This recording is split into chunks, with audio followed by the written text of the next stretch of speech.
Bonjour à toutes et à tous.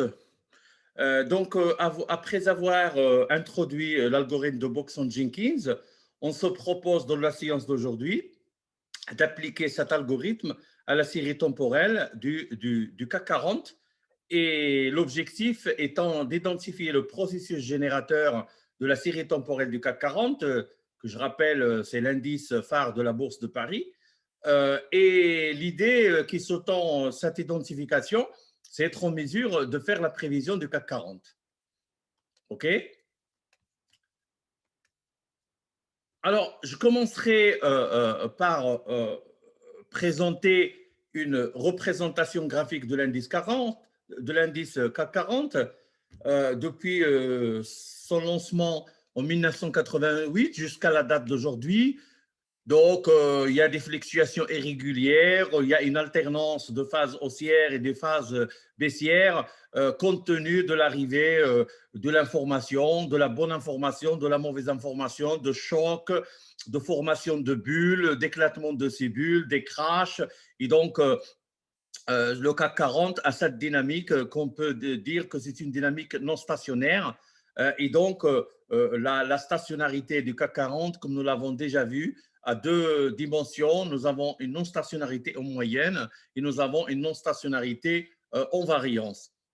Et donc, si vous voulez, pour traiter la non-stationnarité en variance, nous allons procéder à une transformation logarithmique.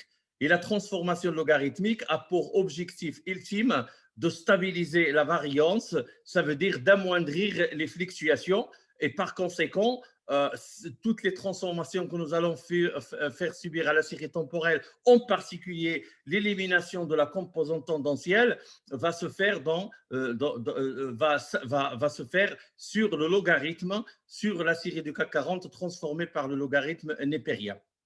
Et donc, une fois avoir traité cette non-stationnarité en variance, nous nous proposons d'éliminer la tendance du CAC 40 qui est source de la non-stationnarité en moyenne. Et donc, je me permets de tracer le corrélogramme du CAC 40 sur la gauche. Et donc, on voit bien que la fonction d'autocorrélation partielle se caractérise par la présence d'un pic significatif au retard 1, alors que la fonction d'autocorrélation se caractérise par une décroissance lente, voire très lente. Et si l'on veut comparer ce corrélogramme au corrélogramme d'un processus AR1 autorégressif d'ordre 1 conventionnel, on s'aperçoit que pour un AR1 standard, bien sûr, il y a le pic significatif au retard 1 de la fonction d'autocorrélation partielle, mais la décroissance de la fonction d'autocorrélation, il est exponentielle, il n'est pas lente. Et donc, la question qui se pose, quelle est l'origine de cette différence du processus AR1 qui décrit le comportement dynamique de la série de CAC 40 par rapport à un AR1 conventionnel? Et au fait, la différence réside dans le paramètre phi1, et le paramètre phi1, c'est le coefficient de corrélation entre la variable x à l'instant t, pour notre cas c'est le CAC 40, et la variable x à l'instant t-1. Et donc ce coefficient de corrélation au retard 1, qui est qu'on note phi1, c'est sa valeur qui va faire la différence entre les deux corrélogrammes. Et on va montrer dans le slide prochain qu'au fait, le phi1 est égal à l'unité. Je répète, le phi1 est égal à l'unité. C'est ce qui fait, c'est ce qui donne au corrélogramme de la série temporelle du CAC 40 cette forme particulière. Et donc, au fait, nous sommes en présence d'un processus autorégressif d'ordre 1 avec le paramètre, avec le coefficient phi1 égal à 1.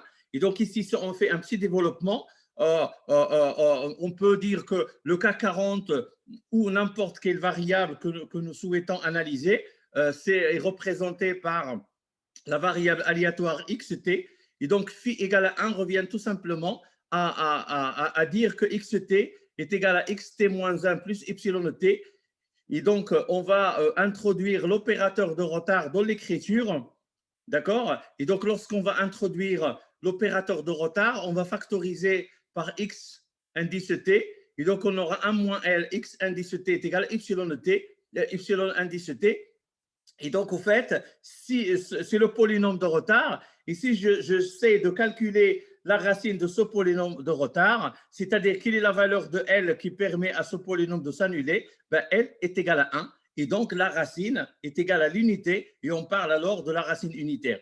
Et c'est la présence de cette racine unitaire que nous appellerons tendance stochastique qui est la source de la non-stationnarité.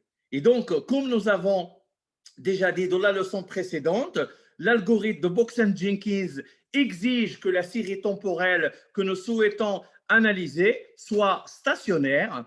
On va procéder alors à la stationnarisation de la série temporelle du CAC 40 en faisant appel au filtre de différence première. Alors, qu'est-ce que ça veut dire le filtre de différence première? Tout simplement, on le représente par delta.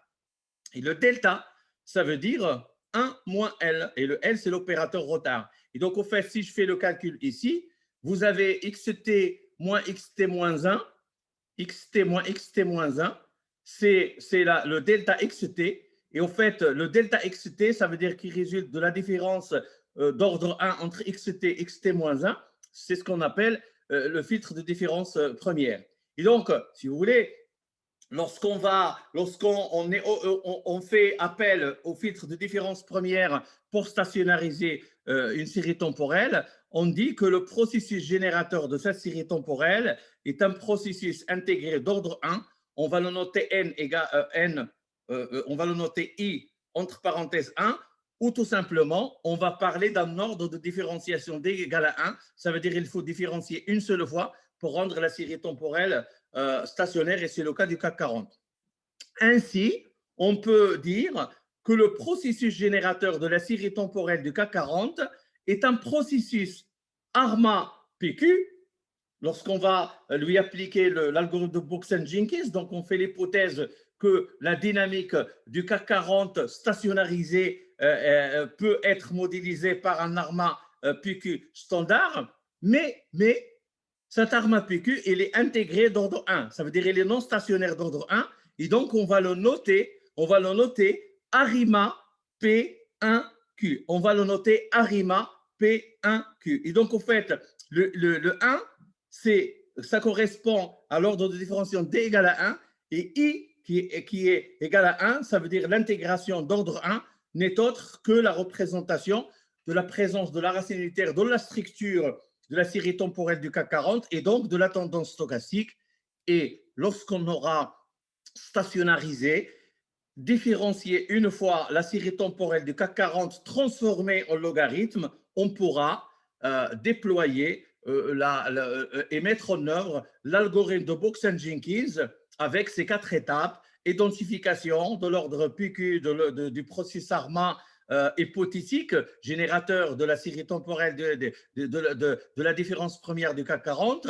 Après l'étape d'identification, on va estimer les paramètres, on va valider les résidus de l'estimation. Ça veut dire on va vérifier que les résidus du modèle ARMA estimé correspondent bien à un bruit blanc. Et si c'est le cas, c'est ce qu'on espère, c'est ce qu'on souhaite, on peut faire la prévision du CAC 40. Et donc, si vous voulez, cette représentation graphique représente le CAC 40 transformé en logarithme, le LCAC 40, qui est représenté par la courbe bleue, et puis la courbe rouge représente comment dirais-je, la différence première du logarithme de la transformée en logarithmique du CAC 40. On voit très bien que la moyenne, elle tourne autour de 0. Et donc, nous avons éliminé la composante tendancielle qui est de nature stochastique du CAC 40. Et là, nous sommes dans un cadre stationnaire. On peut aller explorer les 4 étapes de l'algorithme de Box-Jenkins. Alors, si vous voulez, lorsque je récupère le corrélogramme du delta du CAC 40, ça veut dire de la série stationnarisée du CAC 40, que nous allons appeler le rendement, hein, parce que lorsqu'on fait le delta du CAC 40, c'est ce que les financiers ils vont appeler ça les rendements et les économètres, ils vont dire c'est les résidus du filtrage par le filtre différence premier. Donc, pour nous, dorénavant, dès qu'on voit delta de logarithme népérien du CAC 40, on va parler des rendements. Mais n'oubliez pas que c'est les résultats d'un filtrage par le filtre de différence première. Et donc, au fait, lorsqu'on a ce corrélogramme, on revient à l'idée de base de Box and Jenkins. Ça veut dire qu'il faut comparer le corrélogramme théorique et le corrélogramme empirique. Ça, c'est le corrélogramme empirique de la différence première du CAC 40.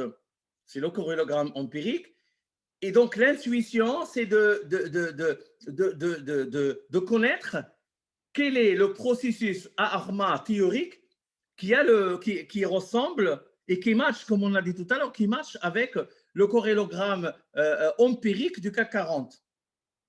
En fait, la première idée qui nous vient à l'esprit, c'est que l'intervalle de confiance à 95%, il n'y a aucun pic significatif. Il n'y a aucun pic significatif, ça veut dire qu'il n'y a aucun coefficient d'autocorrélation partielle qui se situe à l'extérieur de cet intervalle de confiance à 95%. Et donc, en fait, ça veut dire de façon spontanée, on peut dire, ah tiens, ça correspond à un corrélogramme de bruit blanc, parce qu'en fait, il n'y a aucun pic significatif pour le retard 1, le retard 2, le retard 3, le retard 4 et le retard 5 jusqu'au retard 30 et 40 jusqu'au retard 100. Il n'y a aucun pic significatif. Donc, ben tiens, on est content, le résidu est un bruit blanc. Mais il ne faut pas vite crier victoire, parce que si l'on compare le corrélogramme des rendements du CAC 40 ou de la différence première du CAC 40, on va s'apercevoir qu'au fait, il est très très loin de correspondre au corrélogramme du bruit blanc. Pourquoi? Pour la simple raison que les probabilités critiques du bruit blanc et sont toutes supérieures strictement à 0,05. Pourquoi? Parce que la caractéristique fondamentale d'un bruit blanc, c'est l'absence d'autocorrélation. Je répète, la caractéristique fondamentale d'un bruit blanc étant l'absence d'autocorrélation. Et donc, que ce soit le retard 1, le retard 2, le retard 3, le retard 10, 20, 30, etc., il n'y a aucune autocorrélation possible, quel que soit le décalage temporel considéré. Et par conséquent, toutes les probabilités représentées à droite, elles sont strictement supérieures à 0,5. À l'opposé, la différence première du CAC 40, ce qu'on appelle les rendements en finance, il a des probabilités critiques qui sont inférieures à 0,05. Et donc, ça ne peut pas correspondre à un bruit blanc, ça correspond à un processus aléatoire ARMA, générateur de la série temporelle des rendements du CAC 40, mais déjà qui est très fortement corrélé. Très fortement corrélé. Pourquoi très fortement corrélé? Parce que si je prends le retard 10, la probabilité correspondante est strictement inférieure à 0,05. Si je prends le retard 20, la probabilité correspondante elle est inférieure strictement à 0,05. Si je prends le retard 30, elle est strictement inférieure à 0,05. Et par conséquent, quel que soit le retard considéré, même jusqu'au retard 100, jusqu'au retard 200, on va trouver une présence d'une très forte autocorrélation. Et donc, la question qui se pose, comment doit-on capter, quel est le modèle ARMA susceptible de capter cette très forte autocorrélation? Et donc, au fait, comme le corrélogramme empirique du rendement du CAC 40, ça veut dire de la différence première du CAC 40, n'ont pas de forme particulière qui nous rappelle un AR1, un AR2, un AR3, un AR5, ou qui nous rappelle un processus MA1, MA2, MA3, MA4, ou bien éventuellement un processus ARMA 1.1 ou bien ARMA 2.2. Donc, on n'observe pas de décroissance ni exponentielle, ni sinusoïdale amortie. On n'observe pas de pic significatif, ni sur le côté de la partial correlation, ni sur le côté de l'autocorrélation. Et donc, le seul moyen qu'on a pour aller chercher ce processus ARMA hypothétique, parce qu'on ne sait pas si la dynamique du CAC 40 est générée par un processus ARMA ou par un autre processus. Et donc, on fait l'hypothèse que le processus générateur du CAC 40 est bien un processus ARMA PQ. Et donc, pour trouver l'ordre PQ, ça veut dire pour entamer l'identification de ce processus, le seul moyen dont on dispose, c'est le tâtonnement. Je répète, le seul moyen dont on dispose, c'est le tâtonnement. Et donc, en fait, je vais dresser un tableau. Et donc, sur le tableau, sur la première ligne, c'est un arma d'ordre P. Et donc, je vais supposer l'ordre 0, l'ordre 1, l'ordre 2, l'ordre 3 et l'ordre 4 et l'ordre 5. De même, sur la première colonne, je vais mettre les processus MA d'ordre Q et donc je vais supposer un retard Q égale à 0, égale à 1, égale à 2, égale à 3, égale à 4, égale à 5. Et donc, ça veut dire pour nous, implicitement, l'ordre P maximum pour la partie autorégressive de notre processus ARMA, ça va être 5. Et l'ordre Q de la partie moyenne mobile de notre processus ARMA, ça va être 5. Et je le dis, c'est un choix. Hein, tout le monde peut faire ses propres choix. Mais moi, personnellement, je fais le choix de 5 parce que 5, ça correspond à 5 jours de bourse, quoi. Et ça suffit. Hein. Vous avez lundi, mardi, mercredi, jeudi, vendredi. Ça fait 5 jours de trading en bourse. Donc, Pmax est égal à 5 et Qmax est égal à 5. Ça suffit, quoi. Parce qu'après, ça n'aura plus de sens, ni dans l'estimation, ni dans la prévision. Hein. N'oublions pas le principe de parcimonie. Ça veut dire qu'il faut toujours et systématiquement choisir un processus ARMA dont le nombre de paramètres estimés est le plus faible possible. Je répète, le principe de parcimonie consiste toujours à sélectionner le processus ARMA dont le nombre de paramètres à estimer est le plus réduit, le plus faible possible. Mais un processus ARMA, comment dirais-je, qui fait le job, comment dirais-je, qui modélise plus ou moins parfaitement le processus générateur de la série temporelle du CAC 40. Et donc, qu'est-ce qu'on fait? Au fait, on va estimer 36 modèles ARMA avec les différents ordres. Donc, on va faire des combinaisons. ARMA 00, ARMA 01, ARMA 02, ARMA 03, ARMA 04, ARMA 05, et puis, puis ARMA 11, ARMA 22, ARMA 33, ARMA 53, ARMA 25, etc. Et donc, on va estimer l'ensemble de ces 36 modèles. D'accord? On va vérifier la significativité des paramètres estimés. Ça veut dire que tous les phi I et tous les θ J doivent être significativement différents de 0. Et 3, on va aller chercher la valeur du critère d'information d'Akaik. On fait le choix du critère d'Akaik, mais on peut très bien choisir le critère de Schwarz ou le critère d'Annan-Quinn. Mais bon, pour mesure de simplicité, on va utiliser le critère le plus connu, c'est le critère d'Akaik. Et donc, en fait, on va, dans ce tableau, toutes ces cases vides, on va essayer de les remplir par la valeur du critère d'Akaik. Et on va voir quel est l'ordre PQ, hein, quels sont les ordres P et l'ordre Q qui vont nous permettre d'avoir la valeur de ce critère la plus basse. Ça veut dire qu'il va permettre de minimiser le critère d'Akaik. D'accord? Et donc, en fait, voilà notre stratégie. À la fin, on va sélectionner. Alors, je commence par estimer le modèle 00. Le modèle ARMA 00, ça veut dire qu'il y a une constante, quoi. Le modèle ARMA 00, il n'y a qu'une seule constante, donc il y a ni composante autorégressive, ni composante moyenne mobile. Et donc, en fait, ici, immédiatement, le paramètre a une probabilité correspondante qui est 0,36, strictement supérieure à 0,05, donc non significativité du paramètre, on ne le retient pas. Ensuite, je vais estimer toujours la variable dépendante, c'est le delta du CAC 40, ça veut dire les rendements, et au fait, je vais estimer un R1. La R1 n'est pas significatif, le paramètre n'est pas significativement différent de 0. Je ne retiens pas ce modèle. Je vais estimer un modèle AR2. La même chose, les paramètres ne sont pas significativement différents de 0 parce que leur probabilité il est supérieure à 0,05. Donc, on ne retient pas ce modèle et il est rejeté. Alors, je vais estimer un AR3 et soudainement, si le paramètre, le coefficient AR1 n'est pas significatif, le coefficient AR2 n'est pas significatif, nous avons le AR3 qui est significativement différent de 0. Et donc, on va retenir ce modèle parce que, certes, ce n'est pas un AR3 standard, c'est un AR3 troué parce que le AR1 et le AR2 ne sont pas significatifs, donc on ne va pas les considérer. Et donc, on va récupérer ce modèle et c'est le premier critère d'info, la première valeur qu'on va noter sur notre tableau. Hein, sur notre tableau, Ça veut dire que je vais venir ici et je prends le AR3, c'est celui-là. Ça, c'est un AR3 ici et je vais noter mon critère d'ACAIC. Donc, le critère d'ACAIC qui s'élève à moins 5,748151. OK? Je continue.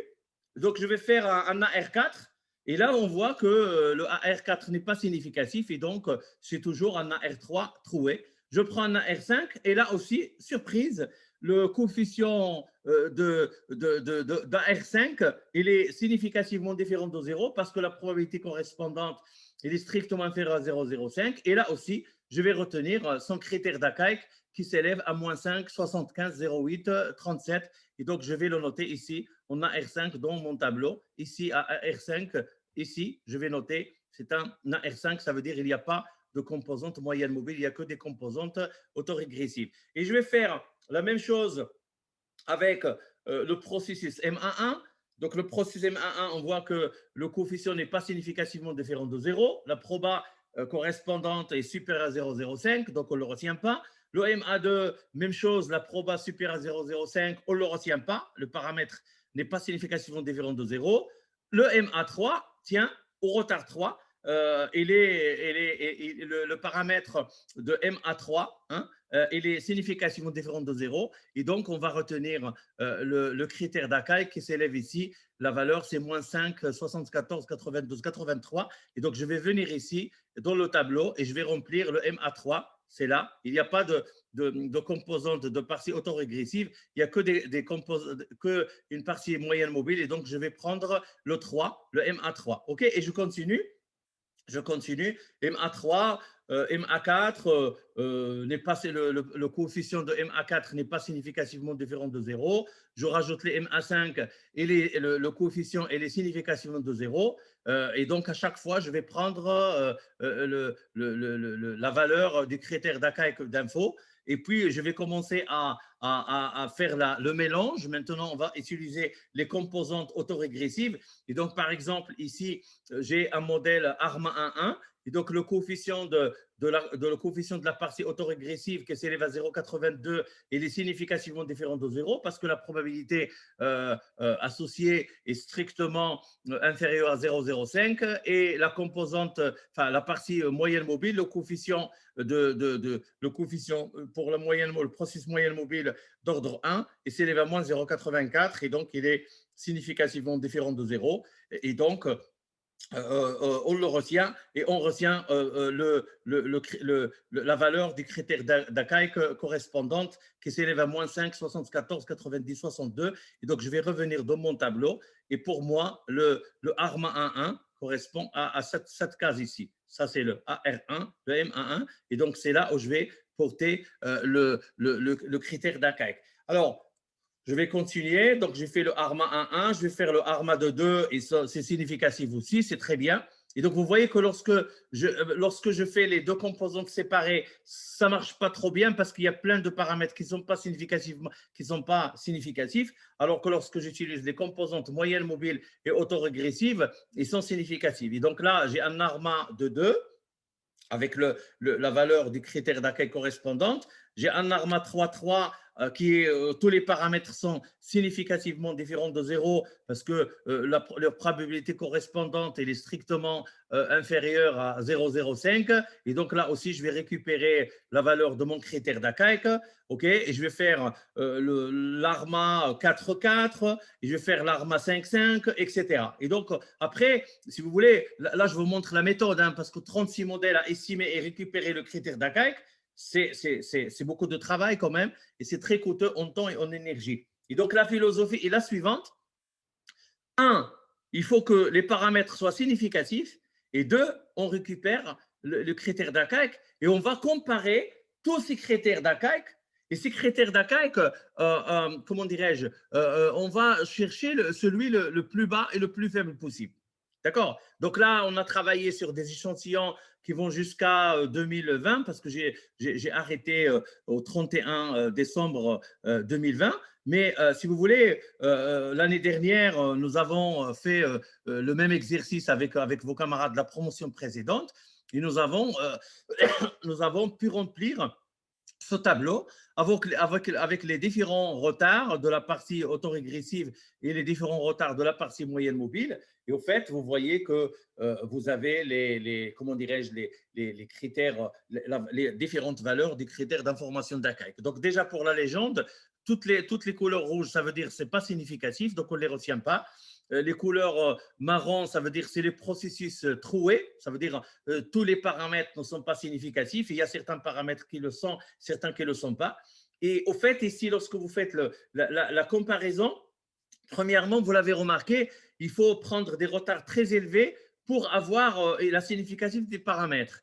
Et donc, ça veut dire que c'est à partir du retard de l'ordre de 3, de l'ordre de 2, de l'ordre de 4, de l'ordre de 5, qu'on arrive quand même à capter cette très forte autocorrélation qu'on a observé tout à l'heure dans le corrélogramme des rendements du CAC 40. Et donc, il faut des ordres plus élevés, des ordres P et Q du processus ARMA, plus élevés pour capter cette forte autocorrélation. Et donc ici, lorsqu'on va faire la comparaison, on voit bien que ça tourne autour moins 5,77, d'accord? Mais sur les moins 5,77, vous voyez par exemple ici, nous avons le chiffre le plus bas, la valeur la plus basse, ça correspond à cette valeur-là, c'est moins 5,77, 48, 27. Donc ça, pour nous, c'est le meilleur modèle. Donc ça va être un ARMA 4,5. Un ARMA 4,5. On aurait aussi pu choisir ici un ARMA 5,4 qui fait moins 5,77, 47. On aurait très bien pu choisir aussi celui-là, c'est l'ARMA 5,5 qui fait moins 5,77, 45. Donc, ils sont très proches. Mais nous avons préféré choisir ce modèle ARMA 3,3 parce que d'un côté, il est très proche la valeur du critère d'ACAIC, elle est très proche de la valeur la plus basse, qui correspond ici à 48, 47, 48, 47. Ça veut dire ceux qui sont en bleu, ça veut dire qu'ils sont significatifs, tous les paramètres sont significatifs. Mais en plus, il y a un avantage, c'est que lorsque vous estimez un ARMA 3,3, vous avez 6 paramètres à estimer.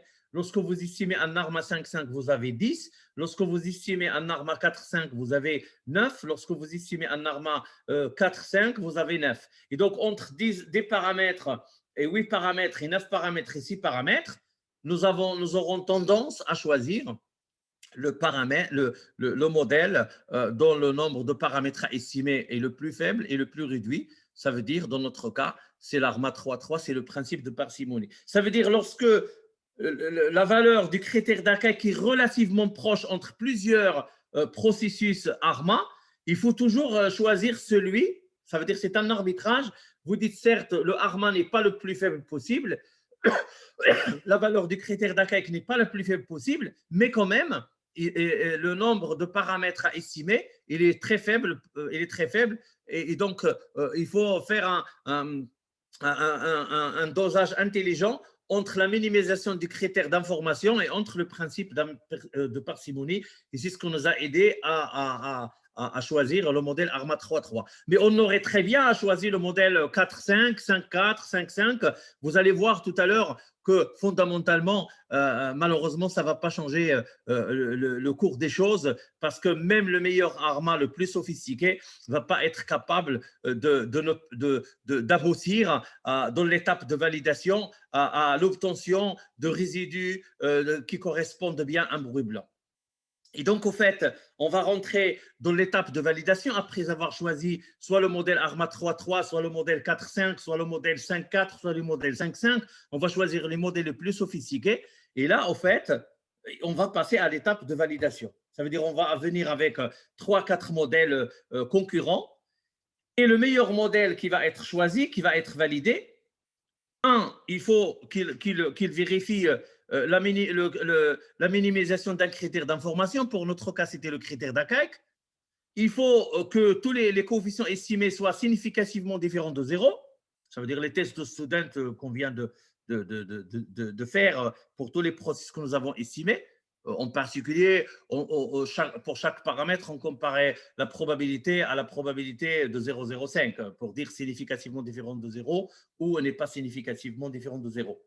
Et enfin, et surtout, l'étape de validation, c'est le diagnostic des résidus. Et donc, les résidus du meilleur modèle ARMA estimé correspondent-ils à un bruit blanc? Ça veut dire que nous serons amenés à tester la normalité des résidus du modèle ARMA choisi, l'absence d'autocorrélation et l'homocidasticité. Et si à la fin, ce modèle ARMA, cet heureux élu, ce modèle ARMA sélectionné après l'étape de validation, nous permet à l'issue de l'étape de validation de conclure que ces résidus correspondent bien à un bruit blanc, on peut aller à l'étape d'après, ça veut dire la prévision. Si jamais ce n'est pas le cas, comme on l'a dit tout à l'heure, ben on reprend la procédure, on refait la procédure, et donc on va prendre un autre modèle ARMA, et on va changer les paramètres PQ, la combinaison PQ de processus ARMA, et on va aussi lui suivre la batterie de tests pour vérifier qu'il soit de bruit blanc ou pas.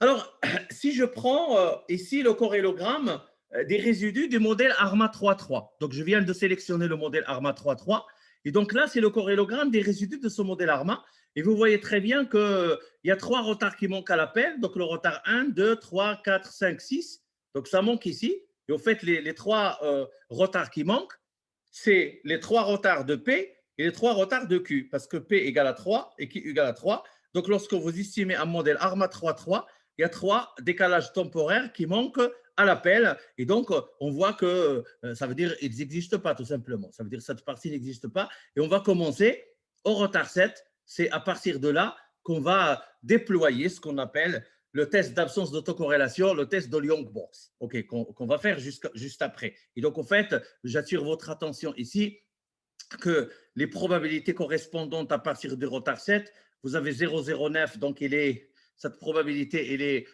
strictement inférieure à 0,05. 0,01 au retard 8, c'est 0,01, c'est inférieur à 0,05.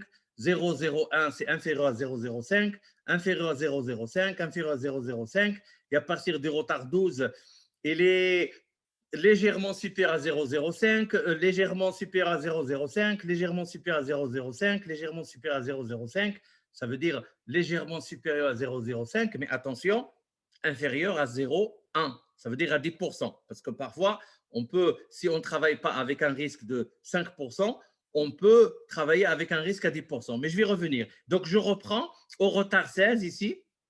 Nous revenons vers la probabilité qui est strictement inférieure à 0,05. Et donc, en fait, cela traduit quoi? Cela traduit que les résidus du modèle ARMA 3.3 sont autocorrélés. Donc, je répète, les probabilités correspondantes aux différents retards mettent en évidence que les résidus du modèle ARMA 3 ils sont fortement autocorrélés. Et donc, pour en avoir le cœur net, on va aller choisir comment dirais-je, un autre modèle ARMA qui a des retards plus élevés. Ça veut dire un ARMA 4.5, un ARMA 5.4. Ici, j'ai choisi le cas extrême, ça veut dire l'ARMA 5.5. C'est le 36e modèle parmi les 36.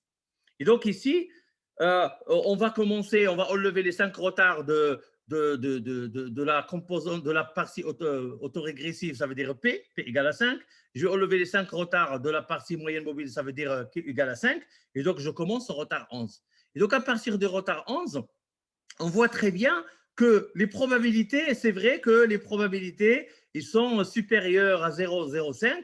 Et donc là, on est un peu tranquille. On dit, ouais, mais c'est bien parce que quand même, on a réussi à éliminer la forte autocorrélation que présentait la différence première du CAC 40, ça veut dire la série temporelle des rendements du CAC 40. Mais il ne faut pas vite crier victoire parce que regardez ici, par exemple, nous avons encore des paramètres. Par exemple, là, au 31e retard, nous avons une probabilité qui s'élève à 0,09. Ça veut dire, au fait, l'hypothèse nulle d'absence d'autocorrélation, elle est acceptée à 5%, mais elle est rejetée à 10%. Ça veut dire ici, il y a de l'autocorrélation, mais pas à 10%, à 5%. Ici, c'est presque 10%. 0,07, 0,06, 0,07, 0,07, 0,09. Et après, vous avez 11, 13, donc ça c'est supérieur à 0,10. Et là, vous avez 0,6, 0,7, 0,9, 0,07, 0,07, 0,08. Ça prouve quoi? Ça prouve que certes, les résidus du modèle ARMA 5.5 ont été capables de bien capter la forte autocorrélation de rendement CAC 40, mais attention, il reste de l'autocorrélation. Même si faible, ça reste.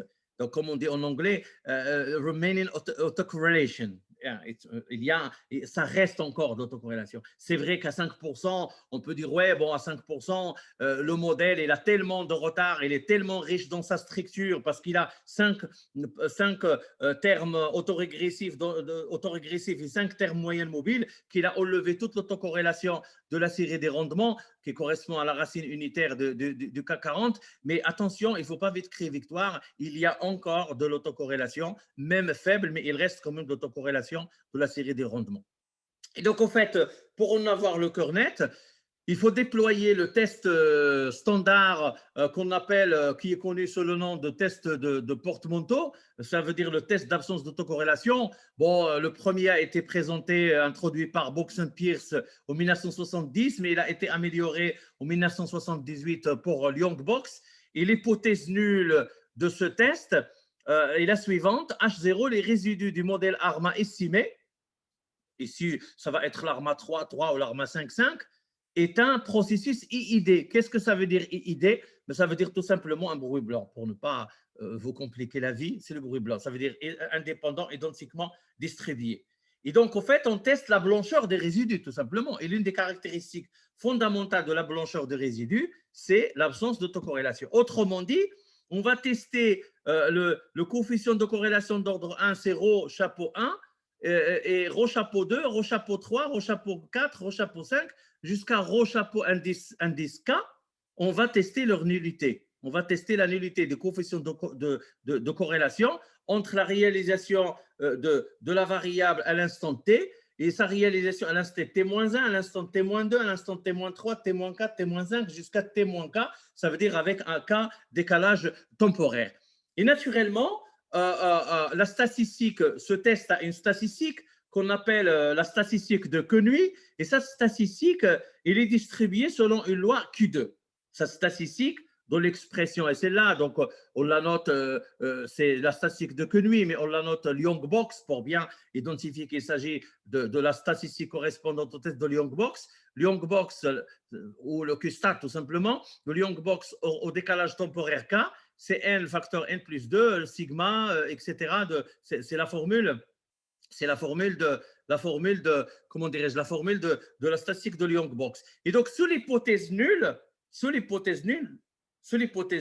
la statistique de Young-Box est distribuée selon une loi Q2, mais attention, le degré de liberté de Q2, et c'est ça l'originalité de l'utilisation du test de Young-Box en série temporelle, ce n'est pas Q2 avec un degré de liberté K, c'est Q2 avec un degré de liberté K moins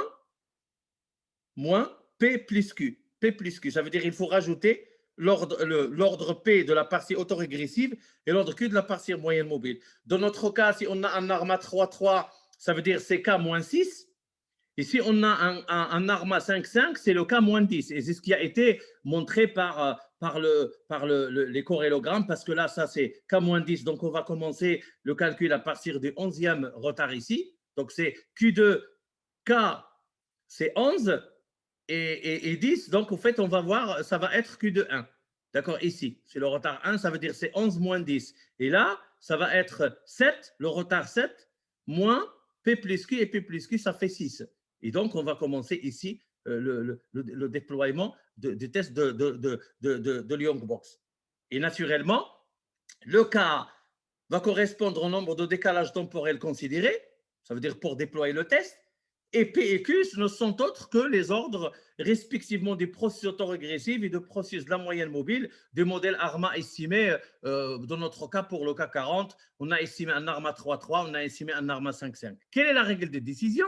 Donc, si la statistique il est inférieure à Q2 à 95% du degré de liberté K moins P moins Q, on accepte H0.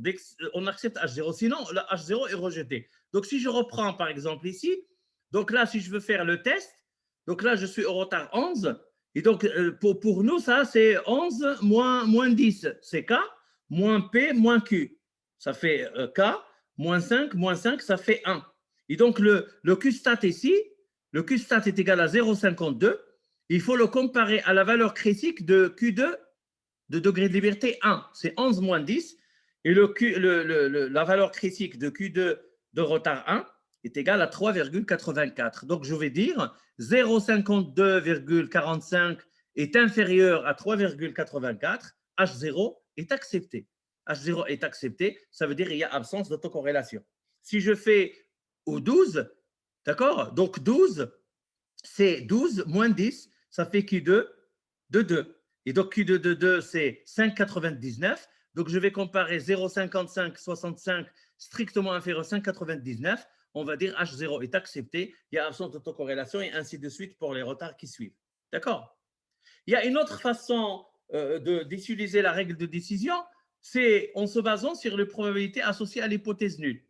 Sur les probabilités associées à l'hypothèse nulle, ça veut dire sur ce qu'on encadre ici. Ce sont les probabilités associées à l'hypothèse nulle. Et donc, qu'est-ce que je vais dire? Je vais juste dire que les différents logiciels d'économétrie nous fournissent les valeurs de ces probas pour les différents retards de cas. Donc, au lieu de comparer le Q-stat à une valeur de la loi Q de Lu sur une table, bah, il suffit de voir si la probabilité critique est supérieure à 0,05, on accepte l'hypothèse nulle d'absence d'autocorrélation des résidus, tout simplement. Et donc ici, il faut la valeur critique qui nous intéresse, c'est 0,05. Donc 0,469 supérieur à 0,05, H0 accepté, absence d'autocorrélation. 0,757 strictement supérieur à 0,05, H0 d'absence d'autocorrélation accepté. 0,89 6 strictement supérieur à la valeur critique 0,05, H0 accepté, et ainsi de suite. Et donc, au fait, soit on va comparer le Q-stat avec une valeur critique de la loi Q2 lue sur une table, soit on va juste nous satisfaire des probabilités et avec le temps, vous allez devenir des professionnels, vous allez vous baser plutôt sur la comparaison à la valeur critique de 0,05.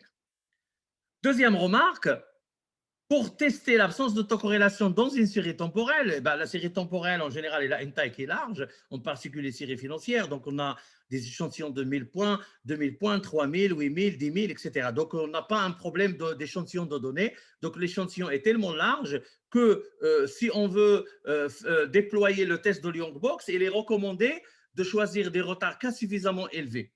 Et donc, pour les études en finance, il ne faut pas s'étonner si vous trouvez dans des papiers de recherche un calcul de Young-Box au retard 10, le calcul de la statistique de Young-Box au retard 20, le calcul de la statistique de Young-Box au retard 30, et ça veut dire qu'on va aller à des retards plus élevés pour voir s'il y a absence d'autocorrélation ou pas. Parce que peut-être dans les premiers retards, il y a absence d'autocorrélation, mais qui va réapparaître après un retard de 20, un retard de 30. Voilà, donc ça, c'est des conseils pratiques pour l'analyse des séries temporelles.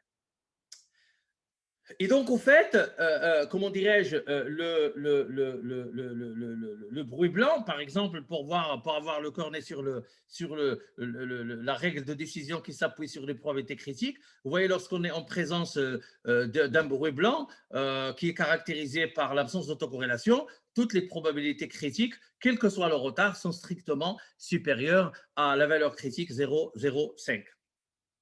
Alors, si vous voulez, qu'est-ce qu'on peut conclure sur la base des résultats comment dirais-je, de Young-Box, du test de Young-Box, et sur la base de l'observation visuelle du corrélogramme des résidus du modèle ARMA estimé?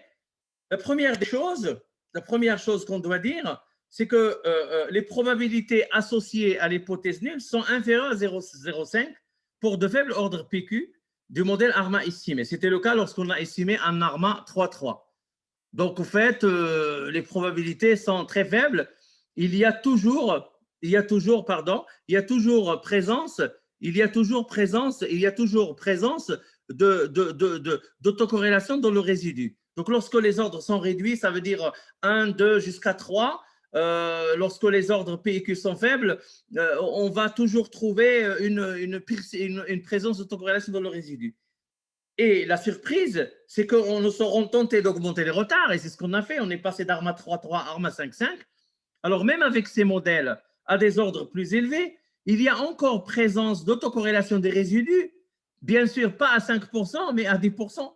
À 10%. Et donc, en fait, lorsque vous avez à 0,010, pardon, à 0,10, ça veut dire à 10%, pas à 5%. Certes, il n'y a pas stricto sensu à 5%, il n'y a pas d'autocorrélation, mais il y a quand même une faible autocorrélation qui reste, qui subsiste à des retards élevés à 12, à retard 12, au retard 20, au retard 30. Et donc, ça doit nous interpeller. Donc, je dirais que oui, si vous voulez, le processus ARMA avec des retards très élevés, vous imaginez ARMA 5.5, c'est quand même des retards, c'est 10 paramètres à estimer.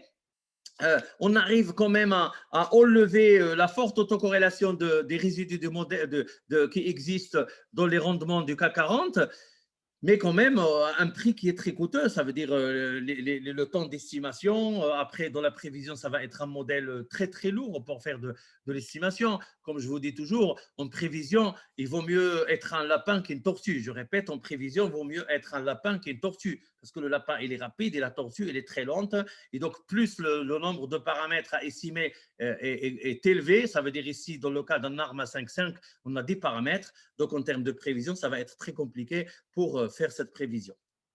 Alors, passons au deuxième test pour vérifier, pour valider les résidus du modèle qu'on a estimé. Ici, les résidus, l'hypothèse nulle du test Jarque-Bera qu'on utilise pour tester la normalité, cette hypothèse nulle consiste à tester si à vérifier que est basé sur l'idée que les résidus du modèle ARMA estimés sont distribués sur la loi normale. Et donc là, on va jeter un coup d'œil sur les statistiques descriptives. On voit qu'on a un kurtosis qui s'élève à 8,83, donc largement supérieur à 3. Le kurtosis de loi normale, nous avons un skewness qui est négatif, moins 0,26, différent de 0 qui est le skewness de loi normale. Et donc, ces deux statistiques vont être, comment dirais-je, résumé de la statistique de Jarque-Bera qui s'élève à 11 372. Mais on est très très loin, à des années-lumière,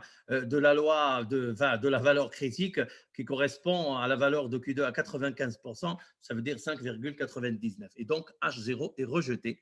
H0 est rejeté, ça veut dire que les résidus du modèle ARMA estimé, le 3,3 ou bien le 5,5, ne peuvent pas être décrits et distribués selon les lois normales. D'accord. Et donc, en fait, vous voyez là, c'est la surprise, si vous voulez, c'est que lorsqu'on va comparer la performance du modèle ARMA, ben vous voyez que le kurtosis qui était à 8,85, il est devenu 8,83. Le skewness, moins 0,17, il est devenu moins 0,6. La distribution est devenue encore plus asymétrique. Et puis, le Jarque-Bera a été réduit quelques miettes, quoi. Donc, on n'a pas réduit considérablement la valeur de la statistique du Jarque-Bera. Et par conséquent, le modèle ARMA utilisé ne nous a pas permis comment dirais-je, d'assurer une distribution de ces résidus par une loi normale. Donc, légère autocorrélation, on va dire à 10%, non-normalité des résidus du modèle ARMA estimé, il reste l'hétérosidasticité. Et donc, l'hétérosidasticité, naturellement, on va utiliser le test de Robert Engel qui a été introduit en 1982. Bon, vous connaissez le test Arch, il est basé sur le multiplicateur de Lagrange. Et donc, en fait, on va juste faire une régression des carrés des résidus sur ces valeurs retardées. Et en fait, l'idée, c'est de tester que alpha 1, alpha 2, alpha 3, alpha 4 égale à 0. Ça veut dire qu'il y a absence d'autocorrélation des carrés des résidus, tout simplement. Le Young box, c'est absence d'autocorrélation des résidus. Ici, c'est absence d'autocorrélation des résidus au carré, des carrés des résidus. Donc, à peu près, c'est la même logique. Vous avez absence d'autocorrélation d'ordre 1, c'est le Young box. C'est absence d'autocorrélation d'ordre 2, c'est le test Arch de Robert Engel. Et donc, la statistique du test, qui est qui se base sur le multiplicateur de Lagrange, qui se calcule en multipliant la taille de l'échantillon n fois le coefficient de détermination R carré. il est distribué sur l'hypothèse nulle selon la loi Q2 à un retard P. Et le retard P, c'est le retard de P de la régression, quoi. Donc là, si on fait la régression sur un nombre P